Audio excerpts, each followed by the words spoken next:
Hi everyone, welcome to JR tutorials. I am your friend Rahul Jaiswal. तो दोस्तों, कैसे हो आप सभी लोग? उम्मीद करता हूँ आप सभी लोग अच्छे होंगे और आपकी स्टडीज भी बेहतरीन तरीके से चल रही होगी। तो दोस्तों, वंस अगेन आप सभी का हार्दिक स्वागत है हमारे इस बेहतरीन से रिवीजन वीडियो में।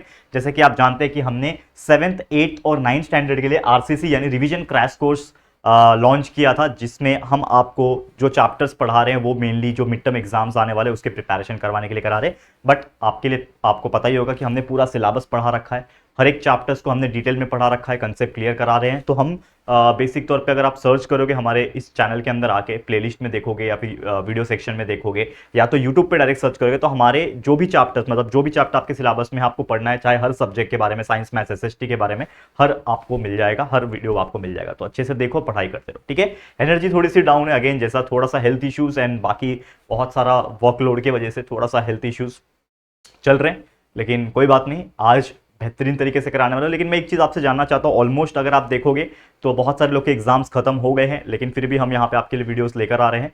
और अगर मतलब आप मुझे एक हेल्प कर सकते हो कि आप मुझे कमेंट करके बता सकते हो कि आपके एग्जाम्स खत्म हो गए हैं या नहीं हो गए। अगर खत्म हो गए तो हम आपके लिए प्लान कर रहे हैं कि हम दिवाली वैकेशंस के लिए आपके लिए एक स्ट्रैटेजी वीडियो प्रोवाइड करेंगे। तो वो कब लेकर आना है, कब से आपकी छुट्टी लग रही है, ये सभी चीज़ मुझे डिटेल आप कमेंट करके बताओ ताकि मुझे आइडिया लग जाओ। तो चाहे 7वीं के बच्चे हो, 8वीं, 9वीं, 10वीं, कोई भी बच्चे हो, अपने दोस्तों को शेयर करो और उनको बोलो कि इस वीडियो के अंदर आके कमेंट करें, ताकि मुझे पता चल सके कि कोई भी स्टैंडर्ड का बच्चे के एग्जाम्स हुए हैं, नहीं हुए, कब से छुट्टी हो रही है, वैकेशंस कितने से कितना है, कितना दिन का गैप है, ये सभी चीज़। तो प्लीज़ अपने दोस्तों को पूछ के यहाँ पे कमेंट करना या फिर उनको बोलना कि इस वीडियो में आके कमेंट करें, तभी तो मुझे पता चलेगा, ठीक है। चलिए वीडियो की शुरुआत करेंगे। आज एक जो चैप्टर का रिवीजन करना है 7th स्टैंडर्ड का साइंस का, जो कि है न्यूट्रिशन इन लिविंग ऑर्गेनिज्म। हमारा जो लिविंग ऑर्गेनिजम्स होते हैं, चाहे हम इंसान की बात करें, हम भी एक लिविंग ऑर्गेनिज्म से, चाहे प्लांट्स की बात करें वो भी एक लिविंग ऑर्गेनिज्म है, चाहे छोटे छोटे माइक्रो ऑर्गेनिजम्स होते हैं, इंसेक्ट होते हैं, ये सभी जो जीव जंतु प्रेजेंट है हमारे वर्ल्ड के अंदर, हमारे अर्थ के अंदर, ये सभी क्या है, living organism. They all are living organisms. वो जिंदा रहने के लिए ऑब्वियसली कुछ ना कुछ खाना खाएंगे। तो खाना खाना है, इसका मतलब कहीं ना कहीं इसका मतलब क्या होता है, न्यूट्रिशन लेना, ठीक है। तो इसकी शुरुआत करेंगे। जैसा कि हम जानते हैं कि what do mean by nutrition. अगर हम बात करते हैं न्यूट्रिशन की, तो न्यूट्रिशन का मतलब क्या हो जाता है, the process of taking in and using the food. यानी कि जब हम खाना अंदर खाते हैं, तो मुझे एक बात बताओ, हम खाना क्यों खाते हैं? एक तो चलो भूख लगती है हमको, एक जो मन होता है हमारा कि ऐसा पेट में गुड़ गुड़ गुड़ होता है और हमको ऐसा लगता है कि हमको भूख लगी, हमें कुछ खाना चाहिए, हमारे शरीर के अंदर हमको कुछ खाना चाहिए। तो हम वो खाना इसलिए खाते हैं क्योंकि हमारा ब्रेन हमको एक सिग्नल भेजता है कि भैया बॉडी के अंदर एनर्जी की कमी हो गई है, अब इसको चाहिए खाना। तो जब हम खाने को क्या करते हैं, the process of taking in in यानी हमारे अंदर फूड को लेते हैं और उस फूड को हम यूज कर रहे हैं, which takes place in the living organism. मतलब हमारा जो लिविंग ऑर्गेनिज्म है, मान लो कोई कंप्यूटर है, तो कंप्यूटर एक नॉन लिविंग थिंग है, तो क्या उसको हम खाना खिला सकते? नहीं। उसके लिए उसका खाना क्या है, इलेक्ट्रिसिटी। उसको बिजली दे दो, वो चलेगा, ठीक है ना।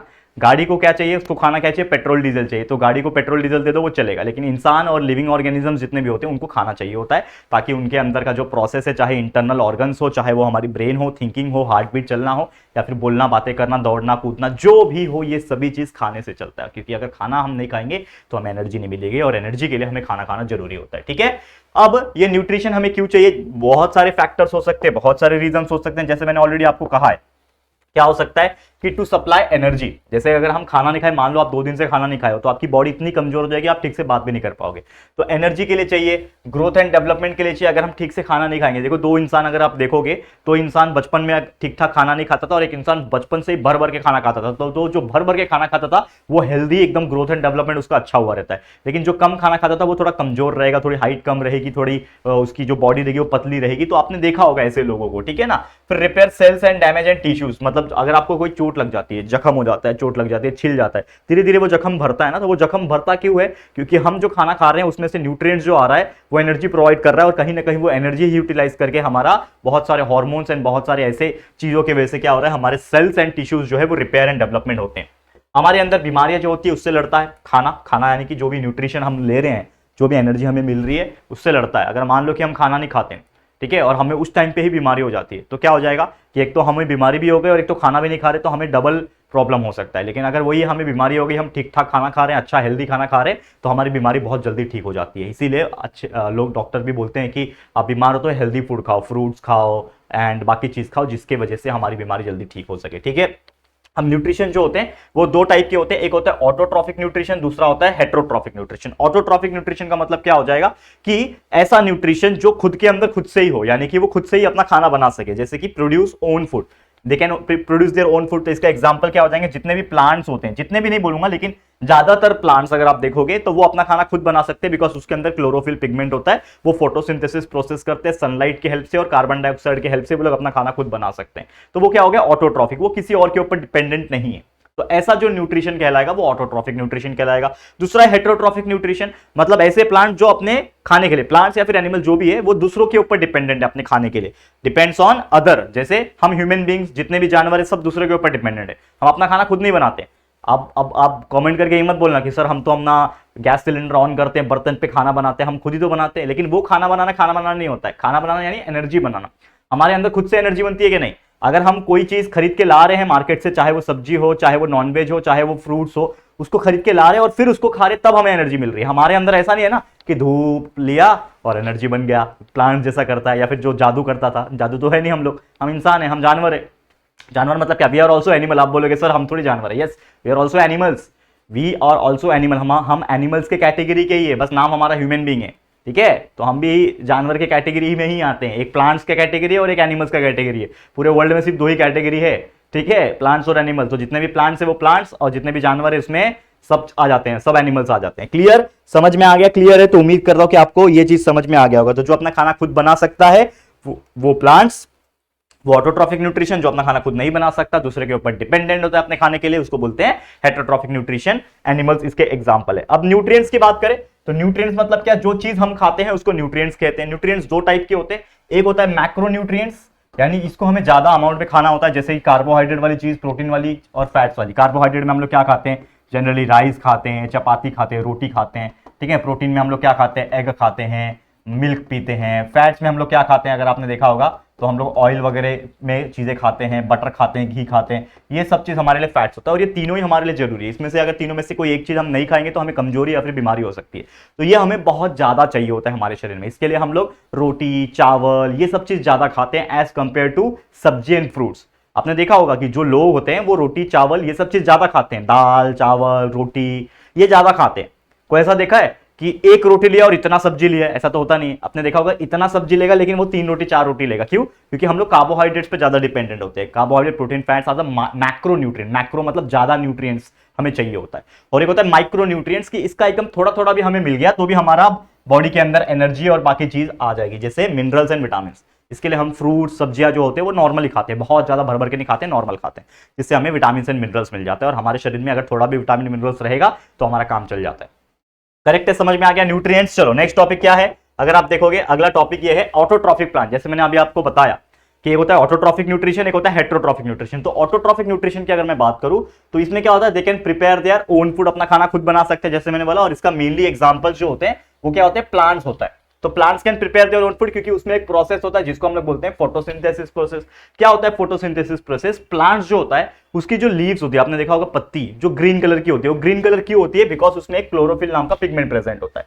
तो प्लांट्स क्या करता है? एटमॉस्फेयर में से कार्बन डाइऑक्साइड लेता है। हवा में क्या है? कार्बन डाइऑक्साइड है। जैसे हम ऑक्सीजन लेते हैं, ऑक्सीजन लिया, वैसे प्लांट्स क्या लेता है? कार्बन डाइऑक्साइड लेता है। तो प्लांट्स कार्बन डाइऑक्साइड लिया, साथ में पानी जो हम डालते हैं रूट्स में, जो हम प्लांट्स के रूट्स में पानी डालते हैं ना, हम लोग हमेशा डालते हैं, या फिर बारिश की वजह से वो रूट्स में प्लांट पानी आ जाता है। तो रूट्स पानी को एब्जॉर्ब करता है और इसके पास भेजता है, लीव्स के पास भेजता है। अब लीव्स के पास क्या आ गया? एटमॉस्फेयर में से कार्बन डाइऑक्साइड आ गया, पानी उसके पास है। इन दोनों का रिएक्शन होता है प्लांट्स के अंदर क्लोरोफिल के प्रेजेंस में, क्लोरोफिल और सनलाइट के प्रेजेंस में। और क्या बनता है यहाँ पे? C6H12O6, जिसको हम लोग बोलते हैं ग्लूकोज। और ग्लूकोज इज नथिंग बट आपका फूड, यानी प्लांट्स के अंदर जो फूड होता है उसको ग्लूकोज के तौर पे बोला जाता है। तो फूड बनता है प्लांट्स के अंदर, और साथ में बनता है कार्बन डाइऑक्साइड, जो कि उसको सॉरी माफ करना, साथ में बनता है ऑक्सीजन। इसको हम लोग क्या बोलते हैं? ऑक्सीजन बोलते हैं, जो कि एटमॉस्फेयर में क्या हो जाता है? रिलीज हो जाता है। और वही प्लांट जो ऑक्सीजन छोड़ता है और वही ऑक्सीजन हम लोग लेते हैं, और ये बैलेंस बना रहता है। समझ में आया? तो इस तरीके से प्लांट में रिएक्शन हो रहा है। तो ये जो रिएक्शन हो रहा है इसमें कोई और चीज रिस्पॉन्सिबल था क्या? कोई दूसरा जानवर, कोई दूसरा प्लांट रिस्पॉन्सिबल है? नहीं है, ये खुद से ही हो रहा है, इसीलिए इसको ऑटोट्रॉफिक प्लांट्स बोलते हैं।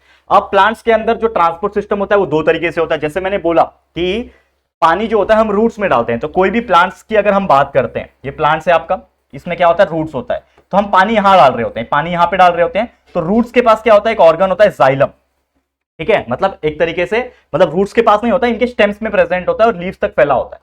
तो जाइलम एक ऐसा ऑर्गन है प्लांट्स का, जैसे हमारे शरीर में नसें होती है, नस का काम क्या होता है? खून पहुंचाना अलग अलग जगह पे, ठीक है।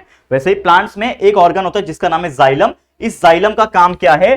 पानी को पहुंचाना, वाटर ट्रांसपोर्ट का काम करता है। यानी जो रूट्स के अंदर जो पानी था, हमने जमीन के अंदर जो पानी डाला, जो रूट्स के अंदर पानी डाला, ठीक है, तो वो रूट्स के अंदर जो पानी डालोगे अगर आप देखोगे तो यहां पे क्या हो जाएगा, एक तरीके से वैसे वो क्या करेगा, एब्जॉर्ब करेगा। रूट्स के अंदर पानी डाल के वो क्या करेगा, उसको एब्जॉर्ब करेगा। रूट्स पानी को एब्जॉर्ब करने के बाद कहां भेजेगा, उसको लीव्स के पास भेजेगा।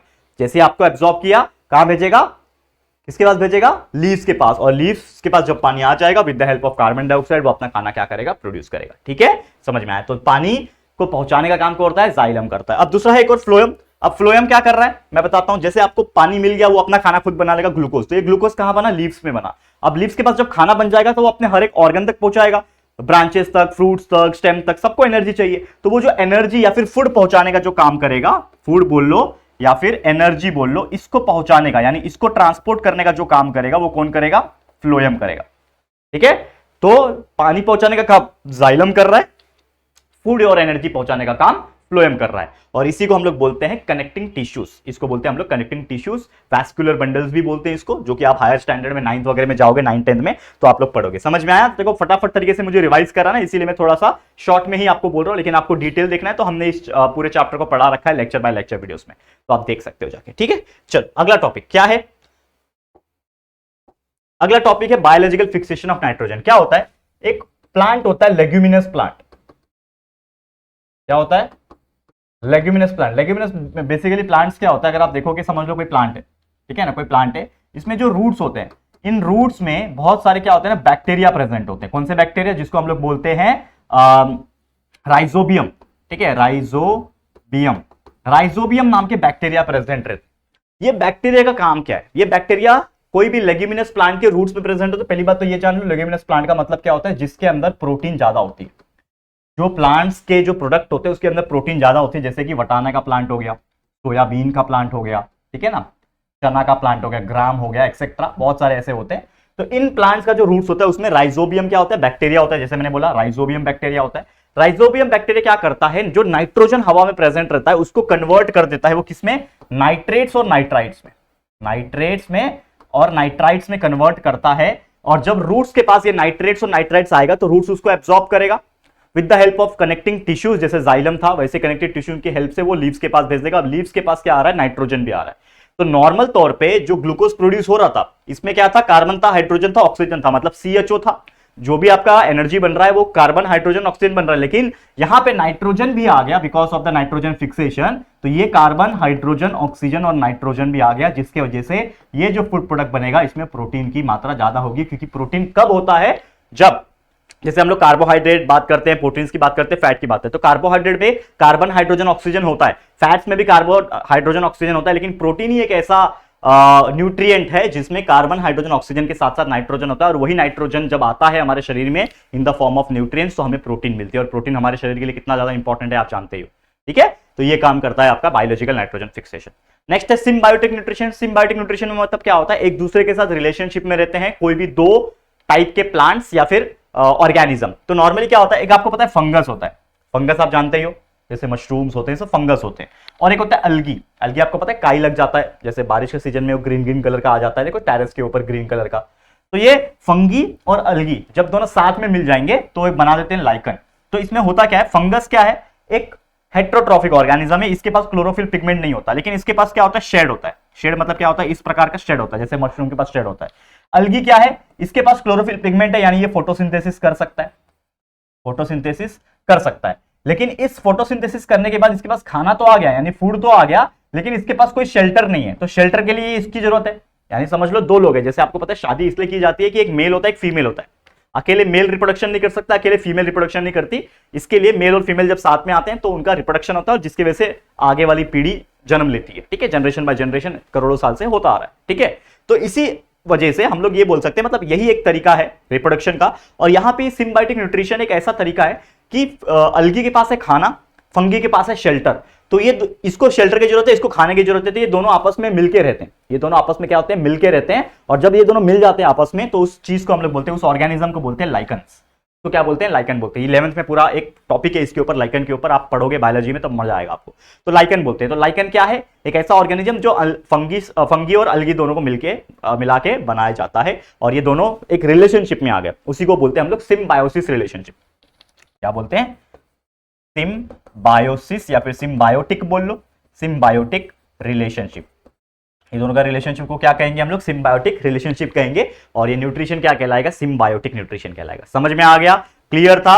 तो हर एक टाइप के प्लांट्स में क्या क्या होता है, मेनली ये ऑटोट्रॉफिक प्लांट्स में क्या होता है ये हमने आपको समझा दिया। अब ऑटोट्रॉफिक समझ में आ गया होगा, तो हेटेरोट्रॉफिक भी समझ में आएगा। अब नेक्स्ट है हेटेरोट्रॉफिक प्लांट्स, मतलब ऐसे प्लांट्स भी होंगे दुनिया में जो अपने खाने के लिए खुद दूसरे के ऊपर डिपेंडेंट होंगे, क्योंकि इनके अंदर क्लोरोफिल नहीं होगा, ठीक है ना। क्योंकि अगर क्लोरोफिल होता तो खुद का खाना खुद बना सकते थे, लेकिन इनके अंदर क्लोरोफिल नहीं है, अपने खाने के लिए किसी और के ऊपर डिपेंडेंट होते। तो वो कौन कौन से है, तो क्या होता है, it can not prepare their own food. पहली बात तो ये कि अपना खाना ये लोग खुद नहीं बना सकते। क्यों नहीं बना सकते, बिकॉज इनके अंदर क्लोरोफिल पिगमेंट नहीं प्रेजेंट होता है, और क्लोरोफिल नहीं होगा तो ये लोग फोटोसिंथेसिस प्रोसेस जो सनलाइट और कार्बन डाइऑक्साइड के हेल्प से होता है वो नहीं कर पाएंगे, ठीक है।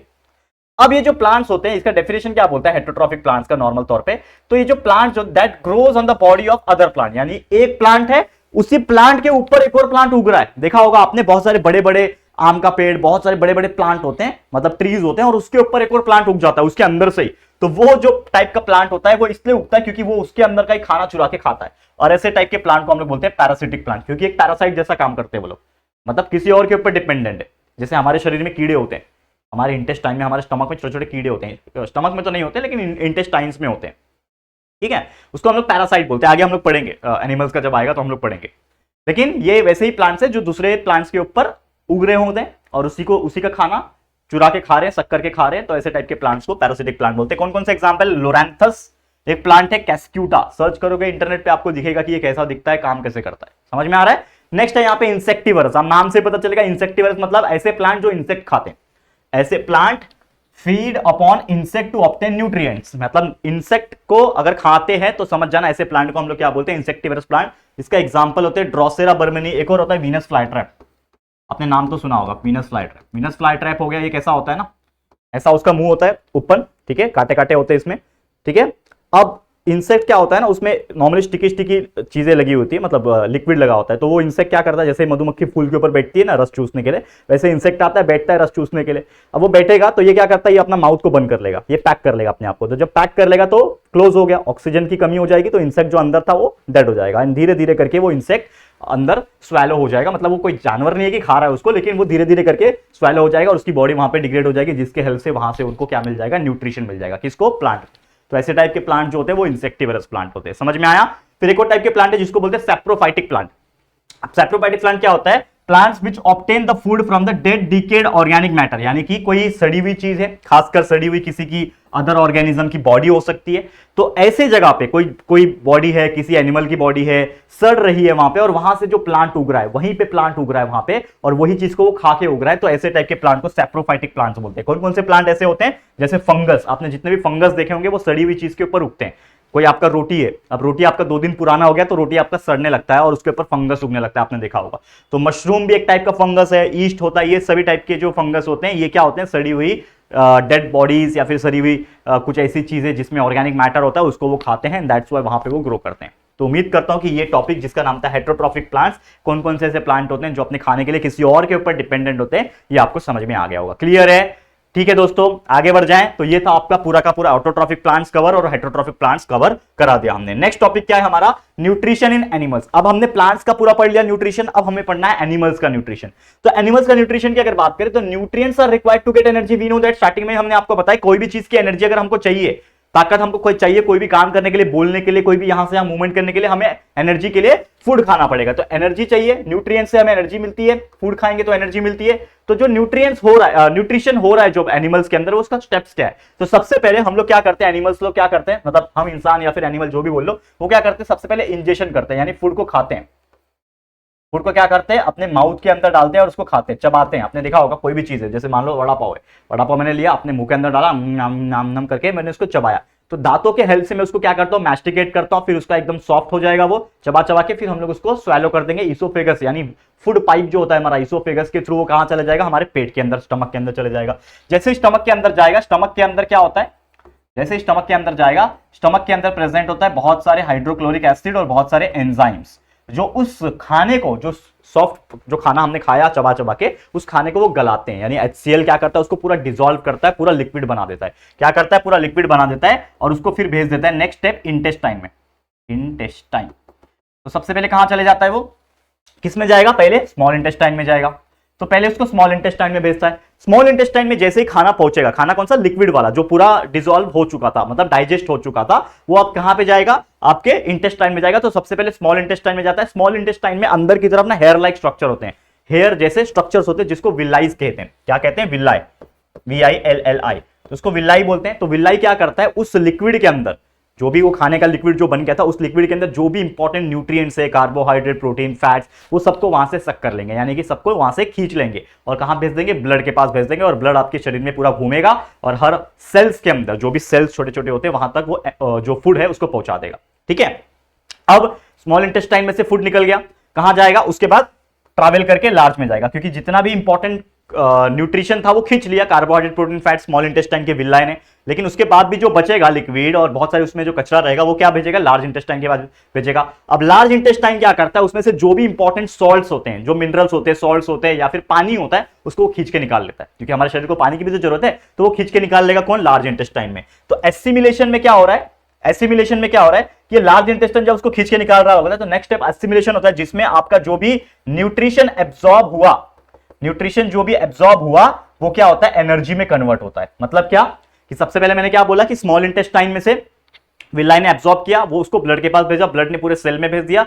सेल के अंदर होता है माइटोकॉन्ड्रिया, सेल के अंदर एक ऑर्गन होता है जिसको बोलते हैं माइटोकॉन्ड्रिया। माइटोकॉन्ड्रिया के अंदर अब पहुंच जाता है न्यूट्रिशन, यानी कार्बोहाइड्रेट, प्रोटीन, फैट्स पहुंच जाता है, यानी कि कार्बन, हाइड्रोजन, ऑक्सीजन, नाइट्रोजन जो भी है पहुंच जाता है। और हम साथ में क्या ले रहे हैं, रेस्पिरेशन से ऑक्सीजन। ऑक्सीजन कहां जाता है, लंग्स में जाता है। लंग्स के अंदर क्या लगे हैं, एल्वियोली, नसें लगी हुई है। वो नसें के थ्रू जो हमारा ऑक्सीजन है हम जो ले रहे हैं, वो ब्लड के अंदर मिक्स हो गया, ब्लड पहुंचाएगा सेल के पास। अब सेल के पास ऑक्सीजन भी आ गया, रेस्पिरेशन वाला, और जो फूड वाला जो न्यूट्रिशन था वो भी आ गया। अब दोनों का रिएक्शन होता है माइटोकॉन्ड्रिया के अंदर, और माइटोकॉन्ड्रिया के अंदर ही एनर्जी बनती है।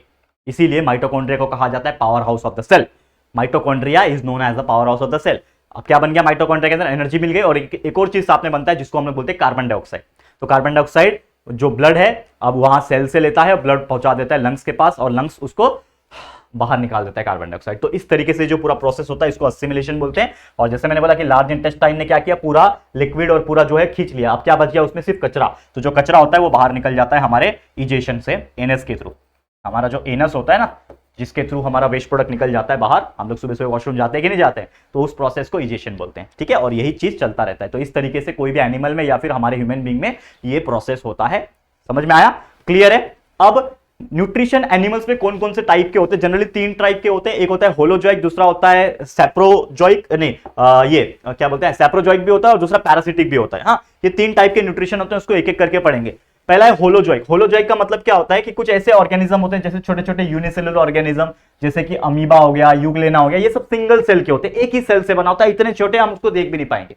तो इतने छोटे जो माइक्रो ऑर्गेनिजम्स होते हैं, इनके अंदर जो न्यूट्रिशन होता है, ये उनके यूनिसेलुलर बॉडी के थ्रू ही होता है। यानी पूरा सेल है, वो लोग एक ही सेल से बने, तो पूरा सेल है। अब वो सेल क्या करता है, कहीं से भी अपने सेलुलर बॉडी से, पूरी बॉडी से कहीं से भी वो फूड को एब्जॉर्ब कर सकता है, और उसके अंदर ही पूरा प्रोसेस होता है। यानी कि जो भी प्रोसेस है उसी के अंदर से हो रहा है। फिर कुछ ऐसे इंसेक्ट होते हैं, कॉकरोच जैसे, कॉकरोच, ग्रास होपर, उनका थोड़ा सा जॉ जैसा, जैसे जबड़ा होता है ना, जबड़ा, वैसे जॉ लाइक स्ट्रक्चर होता है, वहां से वो लोग कोई भी चीज को खा सकते हैं। जॉ लाइक माउथ पार्ट होता है। ठीक है, फिर जैसे बटरफ्लाई होती है, बटरफ्लाई सक करती है फूड को। ठीक है, तो उनके पास एक pipe like, tube like structure होता है, जिसको प्रोबोस्किस कहा जाता है। मॉस्किटो की बात करें तो उनके पास नीडल, सुई जैसा एक ट्यूब जैसा, सुई जैसा एक ऑर्गन होता है, जिसके हेल्प से वो लोग क्या करते हैं, ब्लड सक करते हैं। तो ऐसे बहुत सारे छोटे छोटे जो माइक्रो ऑर्गेनिजम्स हो गए, इंसेक्ट हो गए, ये जो टाइप के न्यूट्रिशन करते हैं, इसी को कहा जाता है होलोजोइक न्यूट्रिशन। क्या कहते हैं, होलोजोइक न्यूट्रिशन। ठीक है, नेक्स्ट है, अब ये जो न्यूट्रिशन हो रहा है, उसमें एनिमल्स का भी क्लासिफिकेशन उसी प्रकार होता है, मतलब according to the type of food, कि एनिमल कौन कौन सा टाइप का फूड खाता है, उसके हिसाब से एनिमल का क्लासिफिकेशन है। सबसे पहले हर्बीवरस एनिमल,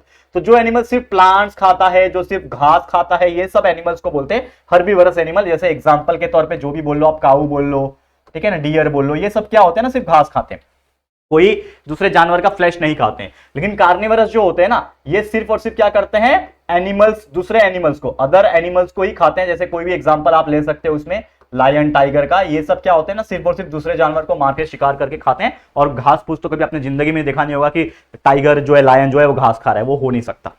नेक्स्ट ऑमनीवरस। अब ऐसे एनिमल जो होते हैं वो किसी प्लांट्स को भी खा सकते हैं या फिर किसी एनिमल्स को भी आपने खा सकते हैं, तो ऐसे एनिमल्स को ऑमनीवरस कहते हैं। इसका बेस्ट एग्जांपल होते हैं हम लोग खुद, ह्यूमन बीइंग। हम लोग भी एनिमल से स्टार्टिंग में बताया, तो हम लोग ह्यूमन बीइंग्स की बात करें तो हम लोग प्लांट्स भी खाते हैं, यानी सब्जी भी खाते हैं हम लोग। सब्जी क्या है? प्लांट है ना, कोई भी प्लांट, टमाटर, ये सब क्या है? सब्जी तो है, ठीक है। तो सब्जी हम खा रहे हैं, यानी प्लांट्स भी खा रहे हैं और एनिमल्स भी खाते हैं। चिकन, मटन जो भी है खाते हो ना आप लोग, ठीक है ना, जो भी खाता होगा यार, जिसका जैसा बिलीव है वो खाता है, कोई प्रॉब्लम नहीं है, ठीक है। तो ये जो चीजें होती है तो इसको हम लोग बोलते हैं ऑमनीवरस। इसके लिए ह्यूमन बीइंग्स को कहते हैं ऑमनीवरस एनिमल्स। हम लोग क्या है? ऑमनीवरस है। ह्यूमन बीइंग्स के अलावा चिंपैंजी भी होते हैं और भी ऐसे कई सारे और एनिमल होते हैं जो ऑमनीवरस होते हैं। अगला होता है स्कैवेंजर्स। स्कैवेंजर्स का मतलब क्या होता है? जो कोई सड़ी हुई चीज को खा रहा है, डेड, डिकेड, ठीक है ना, डेड हो गया, डेड बॉडीज वगैरह जो खाते हैं ना, डेड बॉडीज को, उसको बोलते हैं स्कैवेंजर। जैसे कौवा होता है, क्रो, ठीक है ना, फिर वो ईगल होते हैं, ठीक है ना, ईगल, वल्चर्स, आपने देखा होगा। ईगल तो नॉर्मली नहीं खाते हैं ज्यादा, लेकिन वल्चर्स को आपने देखा होगा। गिद्ध वगैरह जो होते हैं ना, ईगल्स भी होते हैं लेकिन कम खाते हैं, लेकिन वल्चर्स को आपने देखा होगा। वल्चर्स और क्रो, कौवा और वल्चर्स होते हैं। गिद्ध बोलते हैं क्या बोलते हैं, आपने देखा होगा कोई भी बॉडी अगर किसी एनिमल की डेथ हुई हो तो उसके ऊपर आके बैठते हैं और उसको खाते हैं। That is nothing but vulture. Next है डीकंपोजर्स। क्या है? डीकंपोजर्स। नाम में ही डीकंपोजर्स है, मतलब ये क्या होते हैं? कोई भी डेड ऑर्गेनिज्म, ठीक है, डेड, डीकेड यानी सड़ रही हुई लाश होती है, बॉडी है लेकिन पूरी सड़ चुकी है, ठीक है, जिसमें से स्मेल आता है गंदा वाला। तो ऐसे डेड, डिकेड ऑर्गेनिक मैटर जो होते हैं ना, उसको खाते हैं ये डिकम्पोजर, जिसमें मेनली माइक्रो ऑर्गेनिज्म, छोटे छोटे माइक्रो ऑर्गेनिज्म उस बॉडी के ऊपर आ जाते हैं और उसको धीरे धीरे करके खाते हैं। तो ये होते हैं माइक्रो ऑर्गेनिज्म। समझ में आ गया? क्लियर है? तो ये जो था ये फूड का टाइप था कि फूड के टाइप के हिसाब से कैसे क्लासिफिकेशन है। वैसे और दो हमें पढ़ना था। सैप्रोजोइक न्यूट्रिशन मतलब क्या? सैप्रोजोइक मतलब they obtain the nutrition by absorbing the liquid organic material from the bodies. मतलब कोई भी डेड बॉडी है, उसका जो लिक्विड निकल रहा है ना, उसको सक करके खा लेंगे, वो होते हैं सैप्रोजोइक न्यूट्रिशन वाले एनिमल्स। कौन कौन से होते हैं इसमें? हाउस फ्लाई, मक्खी होती है ना हमारे घर में, मक्खी घूमती रहती है, वो लिक्विड खाली खाती है, कोई सॉलिड चीज नहीं खा सकती वो। एंट जो होती है लिक्विड, स्पाइडर्स जो होते हैं वो डेड ऑर्गेनिज्म का लिक्विड खाते हैं, वो लोग लिक्विड ऑर्गेनिक मटेरियल के ऊपर डिपेंडेंट होते हैं, इसको बोलते हैं सैप्रोजोइक न्यूट्रिशन।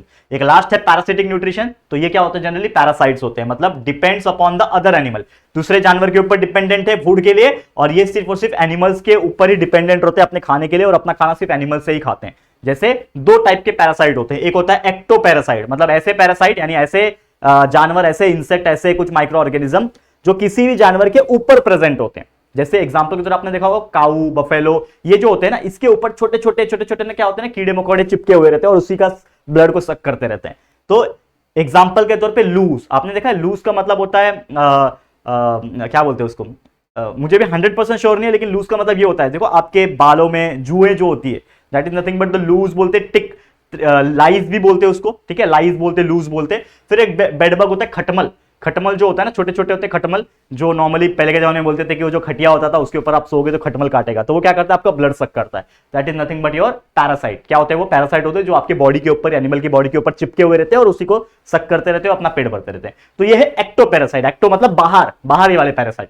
और एक होता है एंडोपैरासाइट, यानी ये पैरासाइट क्या करते हैं? ये किसी बॉडी के अंदर, किसी एनिमल के बॉडी के अंदर प्रेजेंट रहते हैं और उसी में खा रहे होते हैं। जैसे टेपवर्म, हमारे शरीर के अंदर मैंने बताया इंटेस्टाइन होते हैं, इंटेस्टाइन्स में बहुत सारे बैक्टीरिया और बहुत सारे क्या प्रेजेंट होते हैं, कीड़े प्रेजेंट होते हैं, वॉर्म्स प्रेजेंट होते हैं। तो वो क्या होते हैं? एंडोपैरासाइट, यानी कि हमारे शरीर में ही अंदर प्रेजेंट होते हैं और उसी ऑर्गेनिजम्स जो होते हैं वो अंदर की चीजों को खा रहे होते हैं। हमारे ऑर्गन्स को नहीं खाएंगे, लेकिन जो हम लोग खाना खाते हैं उसमें बचा उचा सड़ा हुआ जो खाना होता है वो खाते हैं। तो टेप वॉर्म हो गया, राउंड वॉर्म्स हो गया, जो हमारे शरीर के अंदर, एनिमल्स के शरीर के अंदर प्रेजेंट होते हैं उसको खाते हैं। तो ये अंदर प्रेजेंट है, पैरासाइट है, खा रहे हैं, इसीलिए इसको एंडोपैरासाइट कहा जाता है। क्लियर है? समझ में आ गया? तो उम्मीद करता हूं कि ये पूरा टॉपिक, जो पूरा चैप्टर हमने पढ़ा, ये बहुत अच्छी तरीके से हमने रिवाइज करा और उम्मीद करता हूं सारे डाउट्स आपको क्लियर हो गए होंगे और अच्छी तरीके से आपका रिवीजन भी हो गया होगा।